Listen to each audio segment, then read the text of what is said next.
Gracias. Bueno, pues buenas tardes. Entonces, les decíamos que nos da mucho gusto que sigan con nosotros, a quienes están aquí en la sala y a quienes seguramente tendrán la conferencia grabada y harán las respectivas reproducciones digitales. Pues esta mesa se llama Narrativas Geográficas del Pasado sobre el Presente y tenemos a dos colegas, la doctora Lorenza Petit y la licenciada, maestra, perdón, la maestra Mariel de Lourdes Mesa Cázares. Voy a presentarla a cada una de ellas para que conozcan un poco su trayectoria académica y nos familiaricemos con lo que ellas han estado haciendo.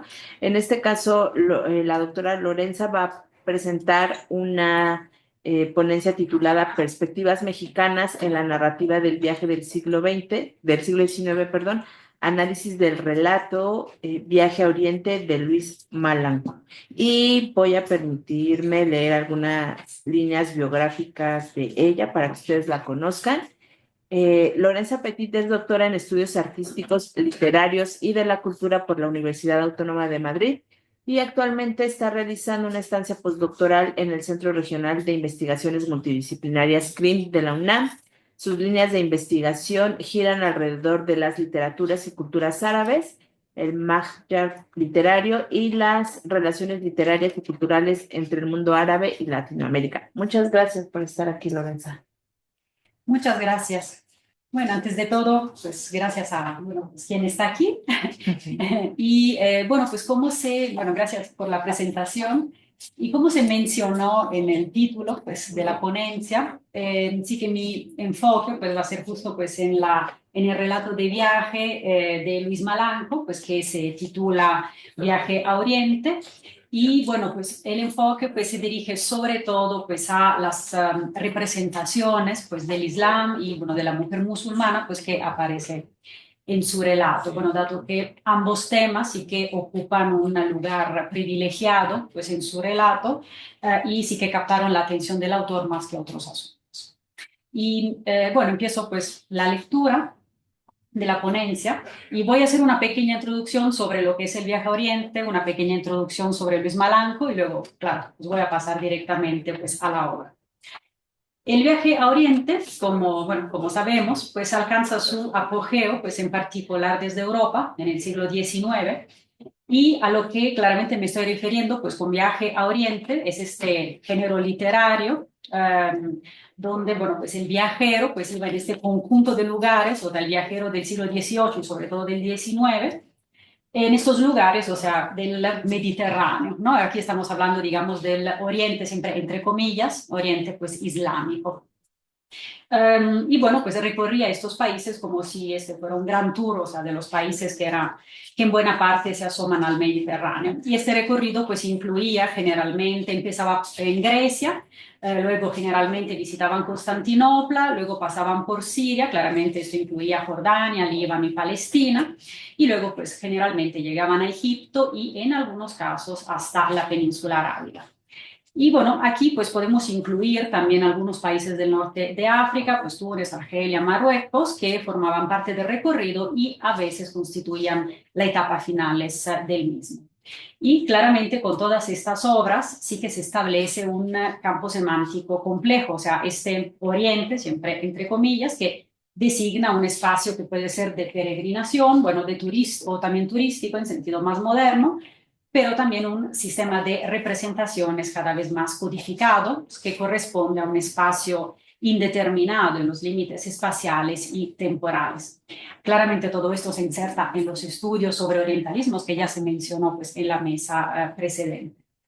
Y claro, también América pues, se sumó a esta travesía y en el caso de México, por ejemplo, basta con mencionar los primeros relatos, por ejemplo, de José María Guzmán, que es el primer mexicano en visitar Oriente Medio, publica su obra en 1836, antes en Roma, luego la publica en el 37 aquí en la Ciudad de México. Luego, pues Abbas Camacho, pues en este caso se trata de dos relatos de peregrinación, pues hasta Jerusalén. Luego tenemos también otros relatos de científicos, como en el caso de Francisco Bulnes, Ignacio Martínez, o de los primeros turistas, como el caso de José López Portillo Ciroja, y bueno, el caso que aquí analizo, pues de Luis Malán. Luis Malanco fue un abogado de profesión, originario de Zumpango de la Laguna, y fue una figura destacada pues, en la vida política y cultural mexicana del siglo XIX. A lo largo de su carrera desempeñó múltiples cargos políticos relevantes y además fue un hombre con una amplia curiosidad intelectual y cultural, lo que lo llevó a emprender este viaje a Tierra Santa y a Egipto en 1876, cuyas experiencias luego relató en la obra Viaje a Oriente, que se publicó en 2 volúmenes de más de 500 páginas cada uno. El primer volumen se publica en el 1882 y en el 83 pues sale el segundo. Malanco luego pues falleció en 1888 mientras trabajaba en la redacción de un libro, esta vez sobre su estancia en Europa. En la introducción del primer tomo, el autor describe las circunstancias que lo llevaron a emprender su travesía hacia tierras orientales y nos cuenta que, aquejado por una infección pulmonar, sus médicos le recomendaron pasar el invierno en un clima cálido, pues así que en diciembre del 75, mientras se encontraba en Roma, estaba desempeñando el cargo de secretario de la legación mexicana, justo en Italia, decidió partir hacia Nápoles junto con Ignacio Muriel, un joven compatriota de San Luis Potosí. Y bueno, desde ahí ambos planearon continuar hacia Egipto, embarcándose en uno de los grandes vapores franceses y austríacos que transportaban, aquí cito, a los pomposos turistas europeos rumbo al oriente.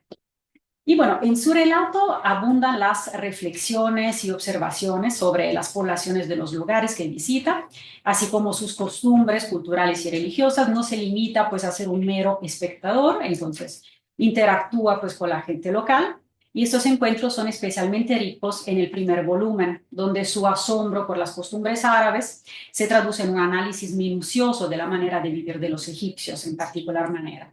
En contraste, el segundo tomo presenta a Malanco en su faceta, digamos, de peregrino y narra su travesía pues, a Tierra Santa, detalla sus visitas a sitios bíblicos y entonces en este caso, en este contexto, su enfoque se torna más introspectivo y el viaje se asemeja más a un recorrido arqueológico, ¿no? Guiado por las lecturas sagradas. Bueno, claramente a primera vista no escapan algunos estereotipos comunes con los que Malanco representa a los musulmanes. Estos incluyen, aquí pues cito, por ejemplo, creencias en genios y hadas, una inclinación excesiva hacia la diversión, consumo frecuente de café, uso constante de pipas, la práctica de pedir limosna, las estrictas restricciones impuestas a las mujeres. También los retratas como personas que aprovechan cualquier oportunidad para obtener beneficios y también como fervientes a sus peregrinaciones a la Meca. Esta última observación también es bastante curiosa, considerando que proviene de un fervente católico que al mismo tiempo se encontraba realizando su propia peregrinación a Jerusalén. Y bueno, asimismo reproduce pues algunos relatos orientalistas, bueno, sobre el fanatismo de los derviches, a quien describe como epilépticos y locos, ¿no? Sin embargo, o sea, a pesar de estos lugares comunes, pues también cabe resaltar que también Malanco ofrece algunas reflexiones, o sea, mucho más positivas sobre la cultura árabe islámica, matizando y equilibrando así su relato. Por ejemplo, en el capítulo 12 del primer volumen inicia con esta afirmación, aquí cito. Hoy comenzamos el día dedicándonos a examinar algo de lo relativo a la religión musulmana. Y las páginas que siguen sí que brindan una descripción, o sea, muy detallada sobre las ceremonias religiosas, pues el Ramadán, las mezquitas, las oraciones. Y aquí sí que tiene pues una verdadera intención, o sea, de informar al público sobre las costumbres islámicas. Además, eso sí, a diferencia de otros viajeros mexicanos, por ejemplo, José María Guzmán o Sabas Camacho, que a menudo se burlaban de pues, algunas prácticas religiosas y que Malanco, eso sí, opta por un enfoque mucho más respetuoso. Y otro elemento a destacar es que el autor sí que reconoce pues, la profunda influencia del Islam en los países árabes, subrayando que tanto viajeros como comerciantes de diversas nacionalidades son unidos por el culto maometano, nos dice, y también enfatiza en la considerable deuda que Occidente tiene con Oriente, particularmente en el ámbito del conocimiento y de la ciencia. Y en esta misma línea, por ejemplo, Malanco pues se visita una escuela primaria egipcia, pues una madrasa, luego se visita también la Universidad de Al-Azhar y aquí, bueno, la describe como un centro clave para quien deseaba estudiar teología, que claramente en la época, bueno, ya reunía más de 10.000 estudiantes y 300 profesores. Y bueno, todos estos ejemplos que, digamos, traje un poco a colación, pues sí que reflejan esta percepción del Islam en dos niveles. O sea, por un lado, claramente, pues todavía tenemos la influencia de imágenes estereotipadas que alimentan una visión superficial, a menudo pues negativa, pero por el otro lado, pues en la narrativa de viaje pues a Oriente desde México sí que poco a poco empieza a aparecer una actitud más informada y un poco más acorde a la realidad.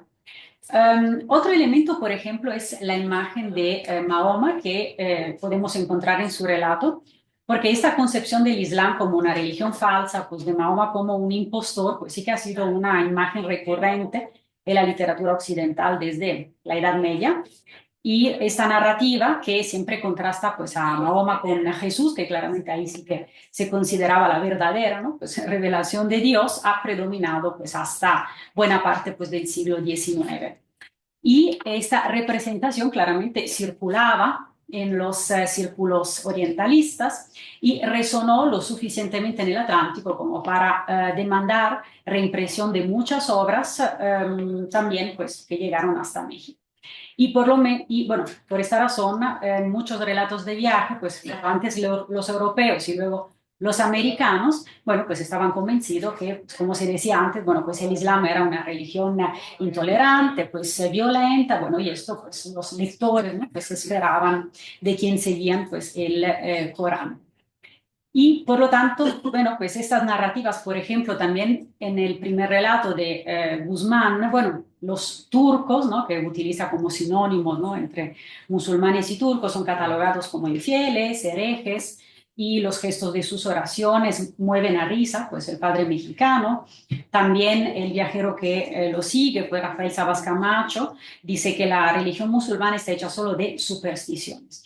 Por lo tanto, todas esas narrativas al inicio, pues claro, buscaban refutar, por un lado, pues todos los méritos pues, de la religión pues, revelada en general, y también claramente la contraponían a la verdadera pues, revelación del cristianismo, ¿no? Entonces tenemos esta dicotomía, pues claramente civilización, barbarie, entonces el cristianismo que traía luz, ¿no? Y a un mundo oscuro frente a esta pseudo revelación del Islam.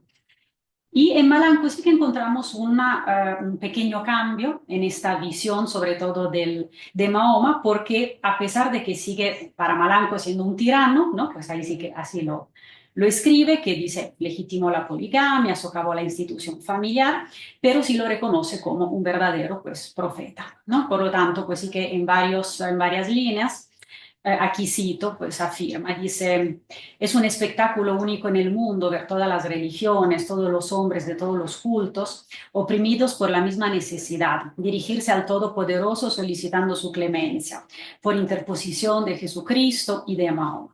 Y además reconoce pues también que el mundo árabe pues ha dado vida pues a las cuatro religiones que han fundado las más grandes civilizaciones de este mundo.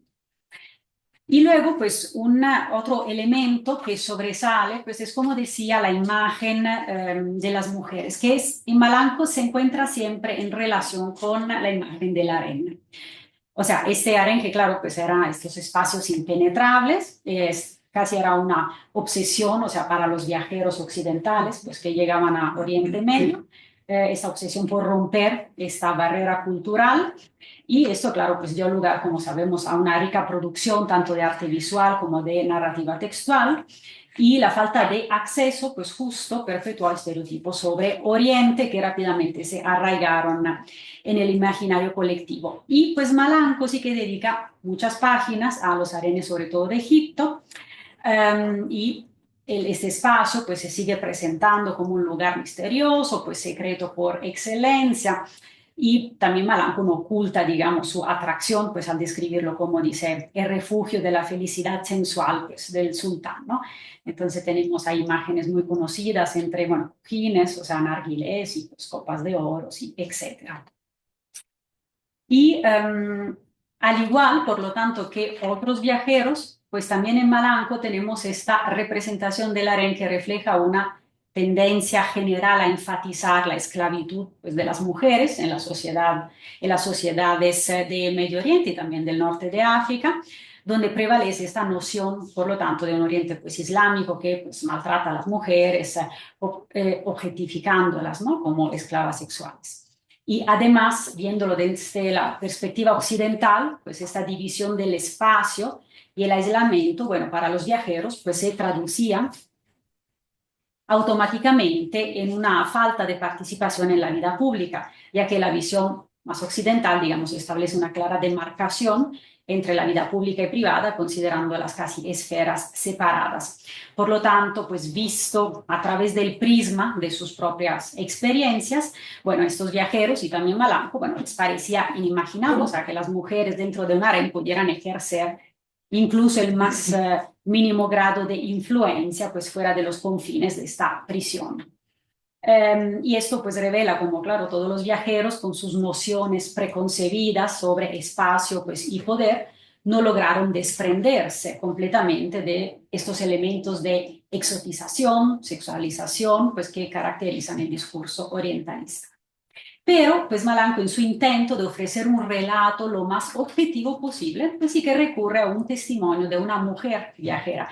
Y esta es una fuente bastante peculiar, porque claro, la mujer viajera, bueno, pues sí que a diferencia de los hombres sí logró acceder al harén y la viajera en cuestión es una italiana, que es Cristina Tribulzio di Belgioioso, de la cual Malanco inserta varias páginas en español de su obra.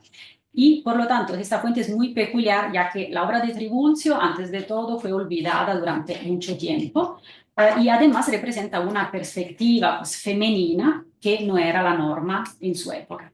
Además, Cristina Tribulzio, pues sí que siempre se definió como una feminista, tuvo que, bueno, pues huir de Italia, pues tuvo que vivir en exilio, pues en Turquía, pues por varios años, entonces no era una simple viajera, pues ella decidió, pues al final residir, pues en Turquía. Y claro, todas las páginas que Malanco inserta de la periodista italiana son claramente discordantes con las afirmaciones del viajero mexicano, o sea, porque por un lado Malanco insiste que en la condición de esclavitud de la mujer y por el otro lado, en las páginas de Belgioioso, pues sí que se afirma que las damas, o sea, de Constantinopla, no se conformaban con ver el mundo detrás de sus rejas y que contaban con mucha libertad que les permitía salir por la ciudad, o sea, sin nadie que las vigilara. Por lo tanto, la visión de la viajera italiana, pues sí que abandona casi completamente esta perspectiva pues onírica, dimensión nostálgica pues hacia el otro, pues hacia este oriente perdido, y sí que nos ofrece pues un cambio, en cambio pues una descripción notablemente distinta que claramente rompe con el estereotipo de lo maravilloso pues hacia oriente. Y bueno, se lanza contra el poder patriarcal, la capacidad de autodeterminación de la mujer y pues también analiza pues de forma mucho más profunda los espacios domésticos. Y entonces, bueno, pues esto sí que es un elemento que llama la atención dentro pues de toda la obra pues de Malanco. Y bueno, pues concluyendo, pues dado que ya falta poco. Bueno, pues la obra de Malanco, eso sí, circuló entre algunas de las figuras más prominentes de la literatura y el pensamiento mexicano del siglo XIX, así como pues en periódicos y publicaciones de gran éxito de la época. Por ejemplo, en la época el Diario del Hogar, o sea, la publicación le dedica muchísimas columnas de periódicos. Y en este contexto, pues la pluma de Malanco sí que se convierte pues en testigo de los cambios que marcaron un periodo de profundas transformaciones. Y este trabajo, pues claramente se inserta, como decía antes, en los estudios más recientes sobre orientalismo, pero desde la parte de Latinoamérica. Y entonces claramente, pues entre la relación de Latinoamérica con pues, el mundo árabe, ¿no? Tenemos una relación muy diferente pues, del orientalismo pues, descrito por Said, ¿no? Que se centraba sobre todo pues, en el imperialismo pues, francés e inglés. Y pues, con eso pues, concluyo y muchas gracias. Gracias. Muy interesante lo que nos expones, Lorenzo. Bueno, ahora vamos a dar paso a Mariel y después abrimos la ronda de preguntas y comentarios.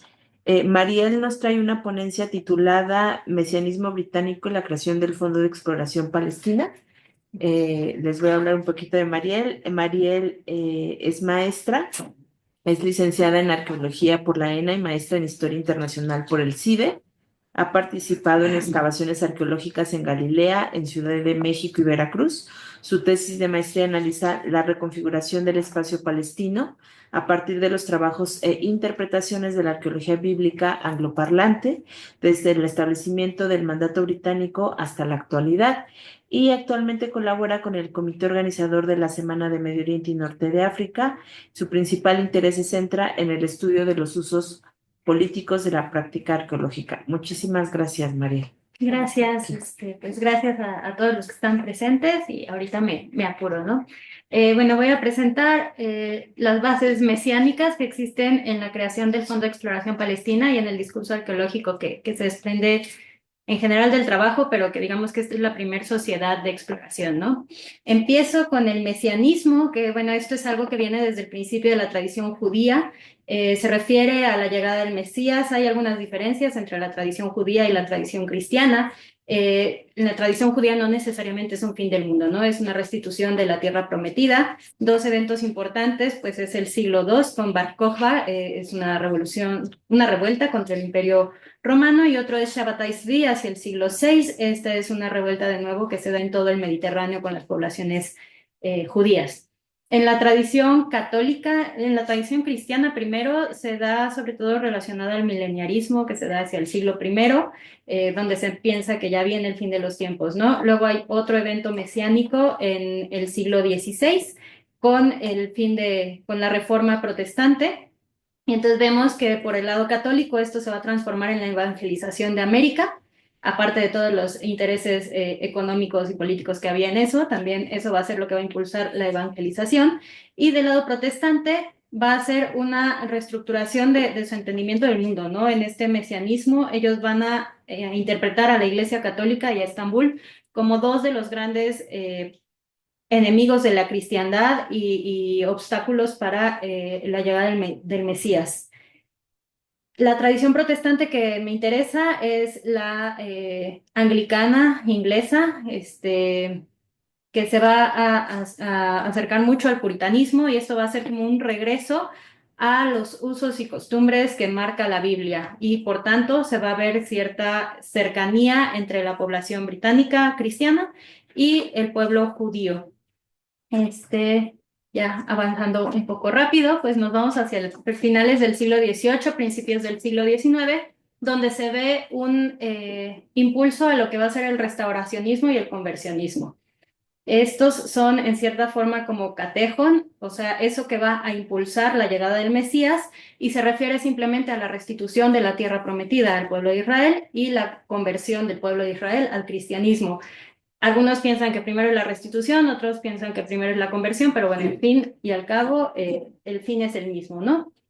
En el siglo XIX, entonces, vemos un impulso a la conversión de los judíos, lo que da lugar a la creación de bueno, este señor es Lord Shaftesbury, y bajo su mano, bajo su brazo, se va a dar la creación de la Sociedad Londinense, promotora de la cristiandad entre los judíos, que todavía existe hoy en día bajo el nombre de Church Ministry Among Jewish People, y que tiene presencia sobre todo en el mundo anglosajón.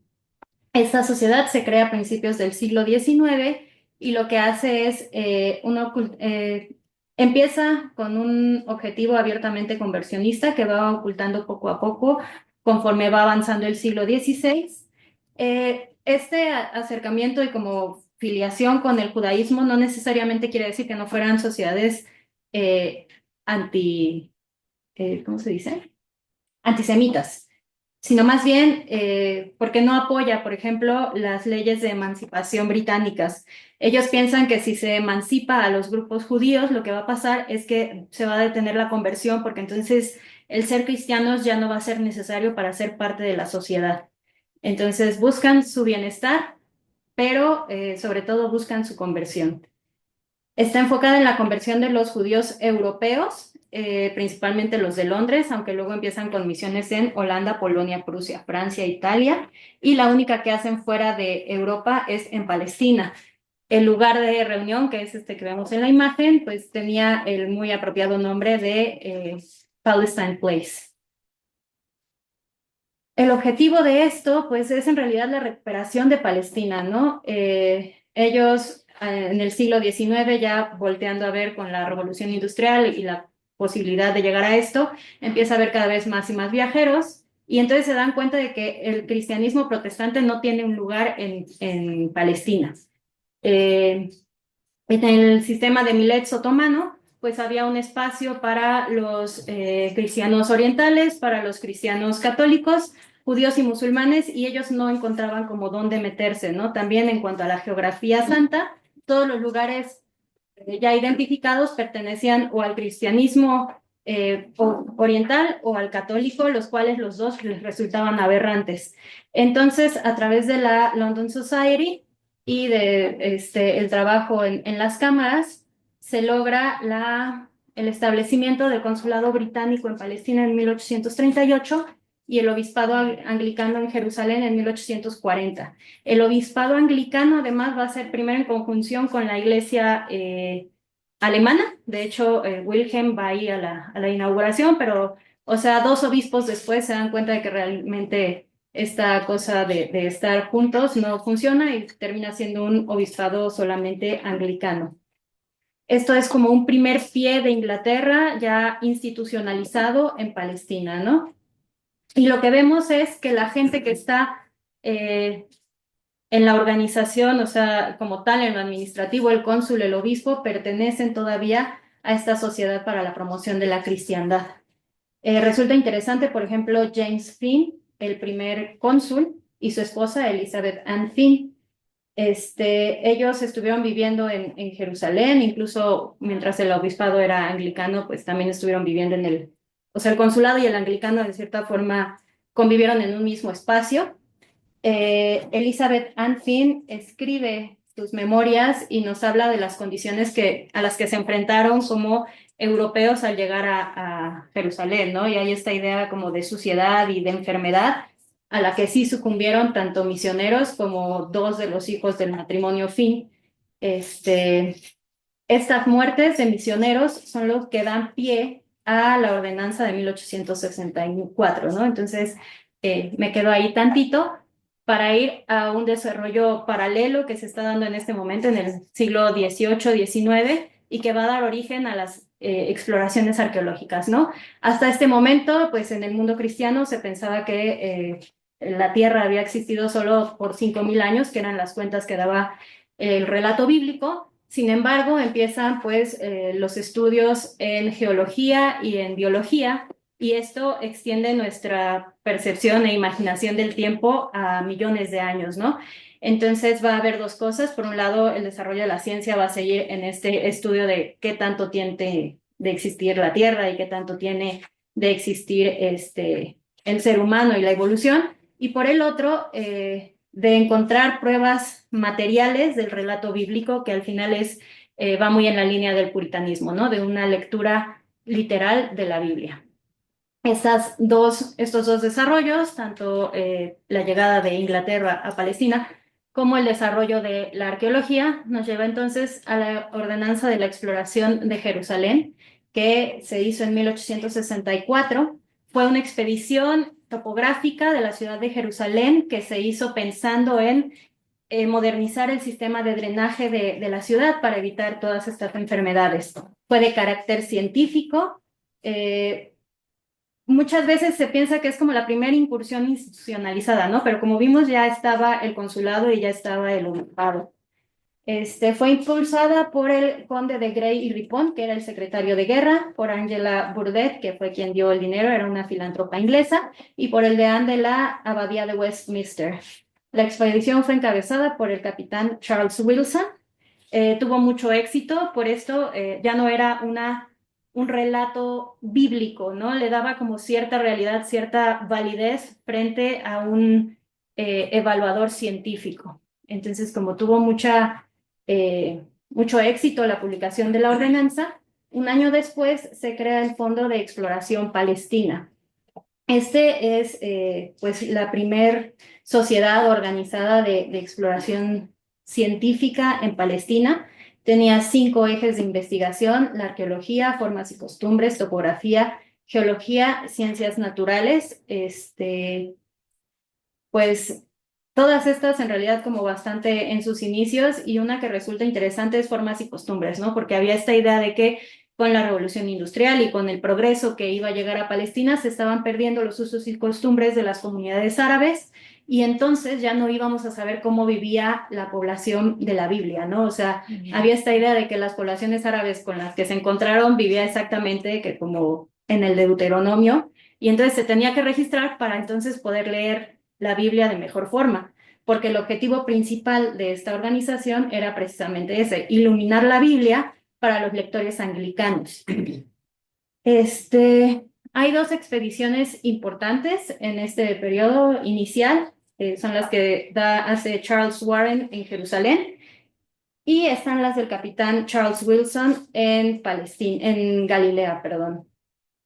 Y el primer gran proyecto de la sociedad va a ser el mapeo de Dan a Beersheba, de la Tierra Santa, ¿no? Esto como tal, pues Dan y Beersheba son los límites norte y sur que se dan en el Deuteronomio para la tierra del pueblo elegido. Entonces, la idea era conocer lo mejor posible este territorio del que decía el Fondo de Exploración Palestina, la Biblia los había hecho ciudadanos. Y aquí entra como a interactuar la Sociedad Americana de Exploración Palestina, ¿no? Si bien era un grupo como bien organizado, el presupuesto siempre era escaso. Digo, era una empresa muy grande que necesitaba una cantidad de dinero significativa para tener misiones de 5 o 10 gentes viviendo en Palestina y haciendo la topografía y el registro arqueológico y todo esto. Entonces, pues siempre estaban buscando donaciones, ¿no? Y una comisión viajó a Estados Unidos, y en Nueva York, si bien no se hizo no se consiguió como tal la inversión, se creó una sociedad homóloga, aunque no relacionada, la Sociedad Americana de Exploración Palestina, con la que dividieron el territorio que iban a mapear. En 1881, el PEF publica este mapa que, como vemos, tiene de Dan a Beersheba, ¿no? Y la nueva frontera que se crea es el Jordán, porque en realidad, pues en la organización otomana las fronteras eran diferentes, ¿no? Esta división con el Jordán es resultado de las negociaciones con la sociedad americana, porque se suponía que ellos iban a mapear esta otra parte. Y resulta interesante porque al final, pues la sociedad americana no tuvo esta infraestructura que ya tenía el PEF para hacer el mapeo, y termina siendo el Jordán hasta nuestros días, desde el río hasta el mar, los límites de los imaginarios de Palestina, ¿no? Vemos, este mapa se usa hasta 1920 al menos, fue la base junto con el mapa el mapa del Líbano de Ernest Renan para la división de Sykes-Picot. Vemos que se arrastra la misma frontera del Jordán hacia ¿cuál era? La Comisión Peel, que hace la primera partición de Palestina. Lo mismo pasa con la Comisión del 47 de la ONU, y podemos ver que realmente no se corresponde, es un imaginario cristiano, perdón, porque no se corresponde con el imaginario judío. De este lado vemos Eretz Israel, que es un mapa de 1928, y del otro lado vemos el mapa de las sinagogas de Lupa Sukelnik, que es el padre de la arqueología judía en Israel, y lo que hace es mapear todas las sinagogas o edificios que se habían identificado como sinagogas hasta el momento, sin especificar temporalidades. Entonces nos da un mapa tanto atemporal como geográfico de su imaginario de Palestina, ¿no? Entonces, pues eso sería todo. Gracias. Okay, muchas gracias. Pues gracias a nuestras 2 ponentes. Sin duda son interesantes las reflexiones que nos traen a la mesa. Como vamos un poquito retrasados, pues no sé si alguien del público tenga algún comentario. Sí, adelante, caballeros. Bueno, sí, una relación que yo encontré entre mi exposición y la exposición de Lorenza. La Rihla, el género de viajes medieval, el principal, bueno, el más conocido es Sin Batuta, la peregrinación a la Meca, pero pues hay muchos otros ejemplos de esto. Y curiosamente hay una visión mudéjar de esto, rompiendo un poco este compartimiento occidental en el que hemos metido a España, ¿no? En el que la propia España se quiso meter, ¿no? Tenemos esta visión mudéjar también. Omar Patún, en compañía de Mohamed Corral, hace un viaje a la Meca precisamente, y es la visión de un musulmán peninsular, ¿no? Que escribe en Aljamía, justamente. Y bueno, también un poquito hablando de esto de la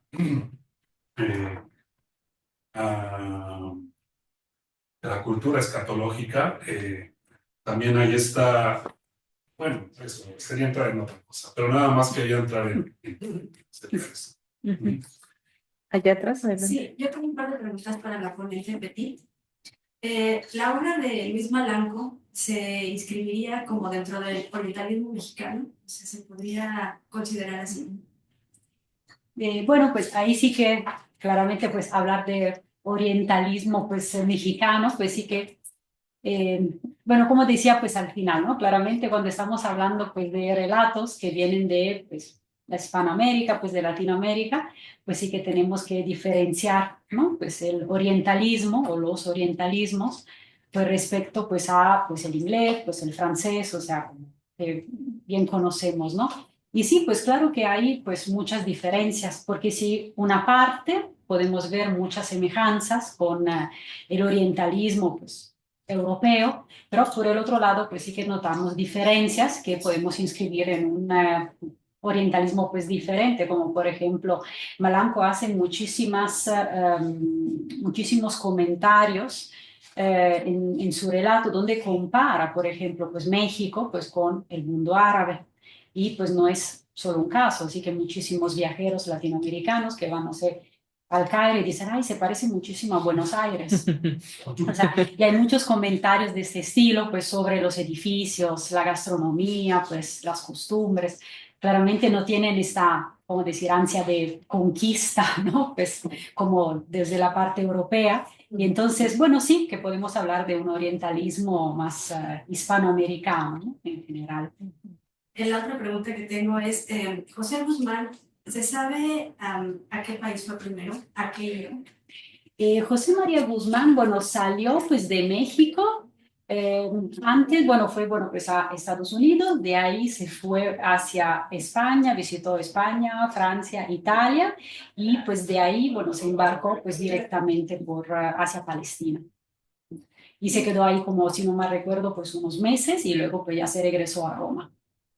Y la última pregunta, ¿se sabe de alguna viajera mexicana que haya hecho alguna producción literaria? Yo estaba buscando viajeras, pero la verdad es que en este periodo sí que, bueno, por lo menos desde México no encontré ni una. Pues si no me recuerdo, desde Chile a finales del 1800 había encontrado como 2 relatos, pero eran siempre de peregrinación de 2 mujeres, ahora no me acuerdo bien el nombre, pero sí que desde México desafortunadamente no me hubiera gustado, pero no encontré ninguna. Gracias. Nada. No sé si alguien tiene alguna otra pregunta o comentario. ¿No? Bueno, pues felicitar a las ponentes por las reflexiones que nos traen a la mesa y sobre todo, pues pensar en las otredades, ¿no? En cómo se generan imaginarios, en cómo se acercan a estas culturas o a estos referentes que, digamos, pues en esos principios del siglo XVIII o finales del siglo XIX, que se dan estos viajes y estos acercamientos, de alguna u otra forma, esa región se pensaba en ese momento muy lejos, ¿no? Y creo que, pues, situarnos ahora en la actualidad, en 2024, sabemos que esas regiones están y nos tocan de cierta forma, ¿no? Pese a que la geografía a lo mejor nos separa, hay océanos que nos separan, estamos más imbuidos, ¿no? De lo que pasa en esas situaciones, no solamente por las redes sociales, sino por los intereses y todo lo que se ha generado, ¿no? A partir de estos primeros viajes que a lo mejor dibujan a personas extrañas, exóticas, con costumbres como raras, ¿no? O a estos imaginarios que se crean a través, ¿no? También de la arqueología, del mapeo, de lo que significaba digamos geográficamente, pero también simbólicamente, ¿no? Y religiosamente hablando de esos lugares que son tan importantes pues para la humanidad, ¿no? O sea, Jerusalén, de hecho. Entonces, pues muchísimas gracias y vamos a concluir aquí para dar paso a la siguiente mesa.